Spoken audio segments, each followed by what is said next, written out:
Right. Howdy friends, in today's video I am going to show you how we budget as a frugal family that live off one income.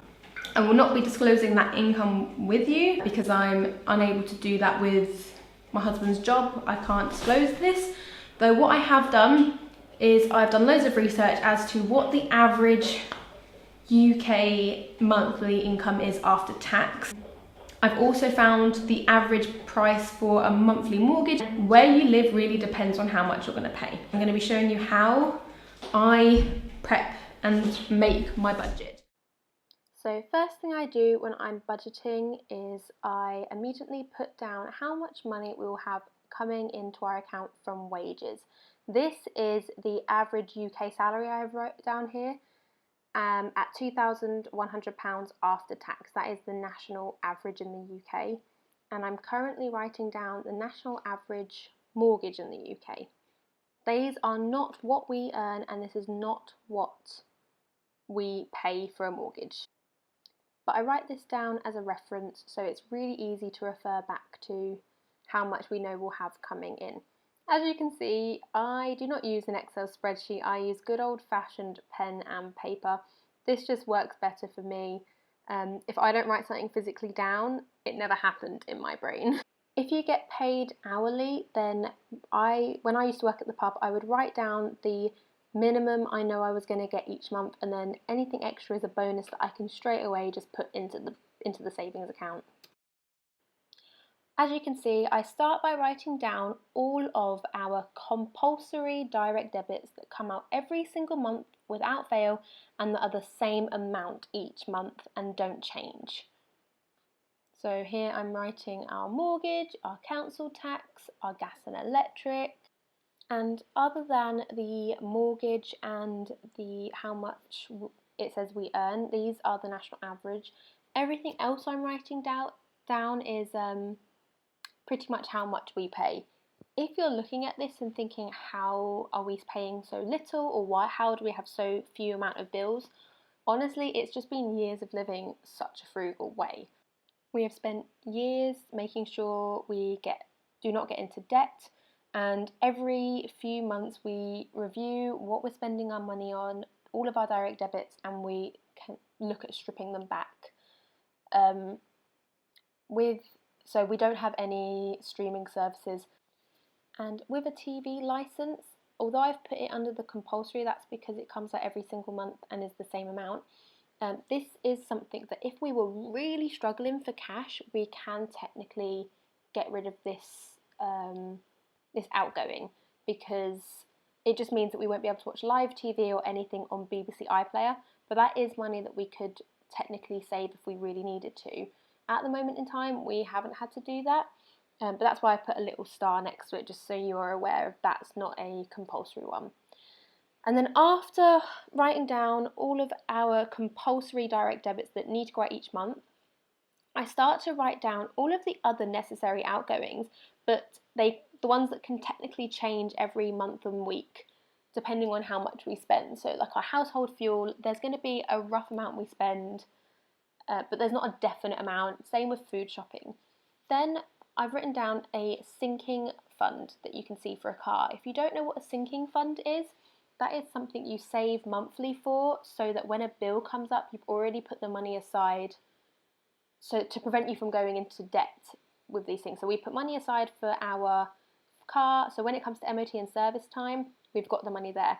So after writing down all the other outgoings that I know will come out, I then write in how much each direct debit is for the compulsories. So that's what I'm doing here, writing down how much we spend each month for each outgoing. We've got our council tax, our gas and electric, our water and our internet, our phone contracts. Our phone contracts are very low because we actually buy second-hand phones outright and then both just get a SIM-only contract for £10 each. Our life insurance is also very low because we got life insurance at 21 when we had our first baby, and the younger you are, the cheaper it is. So even if you don't feel like you need it, if you're young, go and get life insurance for as much as you can for as long a time as you can. Honestly, you will not regret that. I talk to people who got life insurance in their 30s and they're spending sometimes 40, 50, 60 pounds a month on life insurance.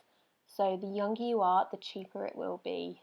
I think when we were 21, annoyingly, we only got 18 years. I wish we actually got longer, reflecting back. But we got 18 years so that when our son is 18, he'll be hopefully all grown up and we won't need the life insurance. That was our thinking. But for just under £10 a month, I think it is, we've got about a £250,000 payout for if something happens to one of us, which is very much worth it.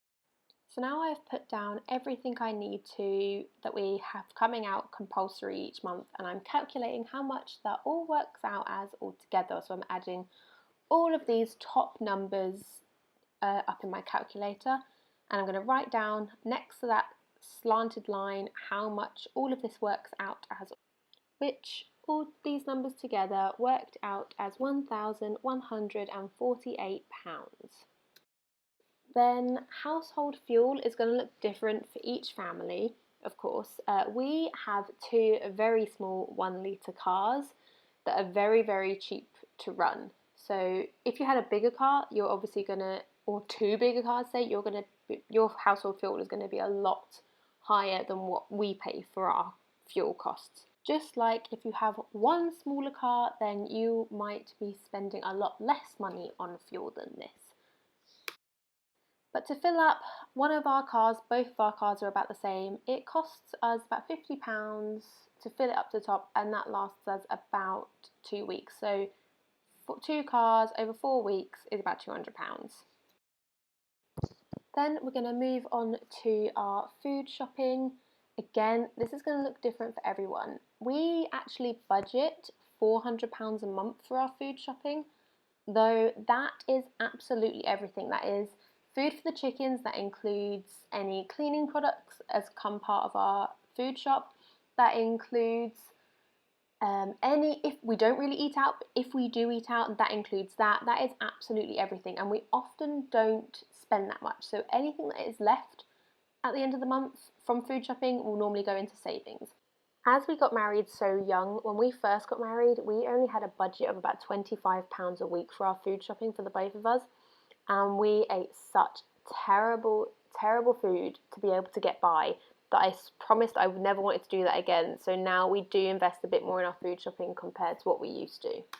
So moving down to the sinking car fund, this again will look different for everyone. We have two very small cars, so we do not have to save that much for each car. If you have two bigger cars or just one big car or one smaller car, then this will look different. We've worked out each small car will cost us about £75 a month to maintain when it comes to MOT, servicing, insurance. So we save £150 a month for both of our cars, like to keep them running, so that when insurance time comes around, we've got the money in our account. When MOTs and services come around, we've got the money there ready to go. And if there's ever a surplus, that stays into the account so that if one of the cars break or die, then we have a bit of money over for buying a new car. We do keep a miscellaneous section in our budget, because every month there are some things that you cannot specifically budget for because you don't know they're coming up, like haircuts. It's not a monthly thing. Also birthdays, other people's birthdays where we have to buy presents. Just generally keeping a miscellaneous section helps prevent us going into debt or taking money from savings, so we're giving us a bit of leeway with our budget. So we've put that down as £100.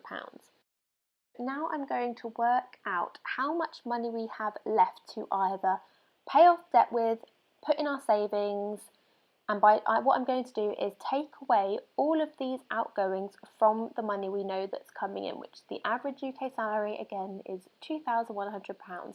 So we're taking away the compulsory outgoings, and then whatever's left we will be taking away all of the ones that can compulsory but can change each month if you needed to save a bit of extra cash. So if you're having a tight month, you can save a bit of cash on your food shopping So that's what I'm doing here, and that has left us with, at the end of the month, £102.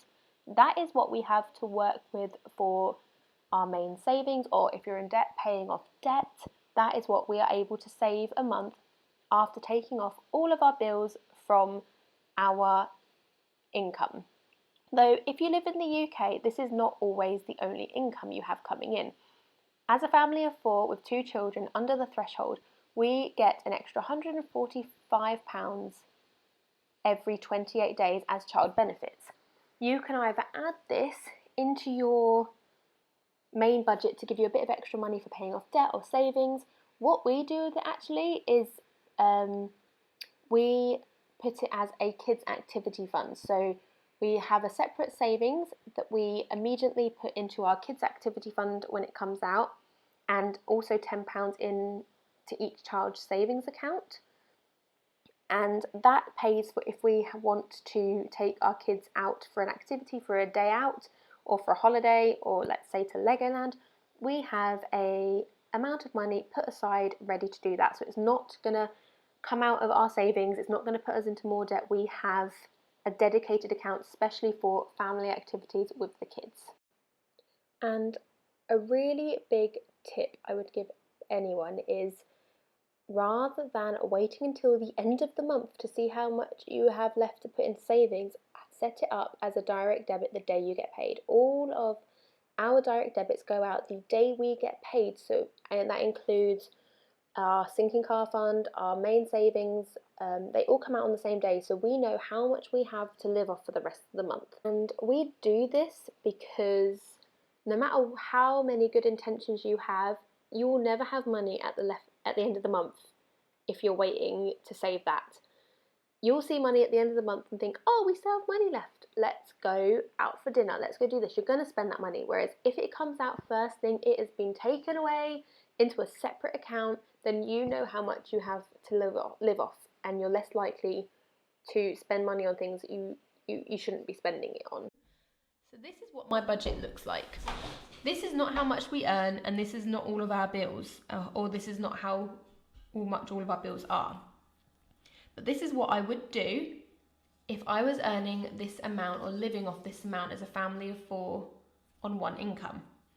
Things can swap and change. One month I know that I need to save a bit of money, then I will do some extreme food shopping budgets and try and bring this down for a little bit. I can quite easily bring this down to £50 a week, so £200, and I've immediately saved myself £200 one month. So this is how we budget. If you live in the UK, remember, if you're earning under a certain amount, you can look to claim universal credits that can top up your income. If you are struggling as well, look for your local food pantries and larders and community fridges that makes it free or cheap food. There's also food banks around that can really help you lower your food shopping bills. I know at our community larder there is often a woman from the council that comes to visit to give people special vouchers who are living on benefits as well. So you could look into see if you're able to claim that. As check out your local supermarkets to look at their rewards and cashback options that they give you for shopping there. And all of the bills with little stars next to them are the ones that can technically change each month. So if you really need to cut your costs for a month to get some extra savings put away or pay off some debt quickly, they can be adapted, and you can do like a pantry challenge to try and save some money and do less food shops for a month. But my final tip before I sign off is try and build up an emergency fund. This is the biggest thing that can help you with your day-to-day budget by preventing you from getting in debt. We have an emergency fund that we have been building up over the last 9 years, so that if something comes up, we do not have to get in debt to pay that off. But finally, I would encourage you to also look at reading the book The Total Money Maker by Dave Ramsey. It's on Audible, and this is something that's really helped me get my finances in check.